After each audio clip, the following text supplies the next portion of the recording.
বিসমিল্লাহির রহমানির রহিম।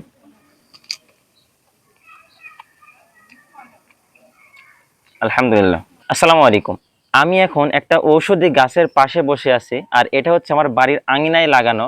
এখানে আপনারা দেখতে পাচ্ছেন, এই গাছটা যদি আপনারা চিনে থাকেন অবশ্যই কমেন্ট করে জানাবেন। এই গাছটা সম্পর্কে অনেক অনেক কিছু বলার আছে, কিন্তু এটা বলা এখন পসিবল না। আমি যদি আপনাদেরকে একটু ভালোভাবে দেখাই, এই গাছ থেকে যদি আমি একটু পাতা ছিঁড়ে ফেলি। বিসমিল্লাহির রহমানির রহিম। এই পাতাটা এখন ধুতে হবে। আমি এই পাতাটা ধুয়ে ফেলছি। বিসমিল্লাহির রহমানির রহিম। আলহামদুলিল্লাহ। এই পাতাটার উপকারিতা অনেক অনেক উপকারিতা। অন্যান্য পাতা খেলে যেমন তৎক্ষণাৎ একটা রিয়াকশন হয়, এটা তেমন না। এই পাতাটার নাম হচ্ছে তুলসী গাছের পাতা। তুলসী পাতা বললেই আর কি সবাই চিনে, তুলসী পাতা নামে পরিচিত।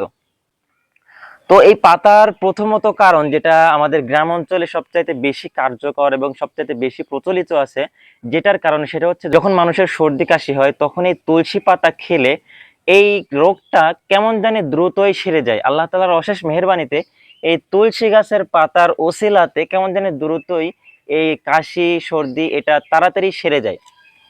বিশেষ করে দক্ষিণ এশিয়ায় এই তুলসী পাতাকে একটা ভেষজ উদ্ভিদ হিসেবে দেখা হয়। অর্থাৎ আজকের এই আধুনিক গবেষণার অনেক আগেই মানুষ এটাকে দৈনন্দিন জীবনে এই গাছের পাতাকে বিভিন্ন কাজে ব্যবহার করত। তুলসী একটি প্রাকৃতিক গাছ অথবা ঔষধি গাছ বলে যে সবার জন্য নিরাপদ এমনটা কিন্তু না।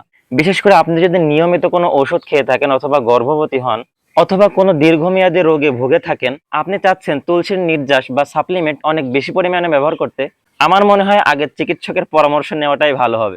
ইউটিউব অথবা ফেসবুকের ভিডিও দেখে আমার মনে হয় কোনো রোগের চিকিৎসা করা ঠিক না। আমরা অনেক বড় বড় গাছের দিকে তাকাই, কিন্তু বাড়ির কোণে যে এমন একটা ছোট্ট গাছ আছে, এই ছোট্ট গাছটির গুরুত্ব কিন্তু আমাদের কাছে কম না। তাই বেশি বেশি গাছ লাগান, গাছের যত্ন নিন এবং আশপাশের সবুজ প্রকৃতিকে ভালোবাসুন। ভিডিওটি যদি আপনার একটু উপকারে এসে থাকে তাহলে অবশ্যই একটু শেয়ার করে দিতে পারেন, আর ফেসবুক পেজটা ফলো দিয়ে রাখতে পারেন অথবা ইউটিউব চ্যানেলটি সাবস্ক্রাইব করে রাখতে পারেন। দেখা হবে নেক্সট কোনো ভিডিওতে। আল্লাহ হাফেজ। আসসালামু আলাইকুম রহমতুল্লাহ।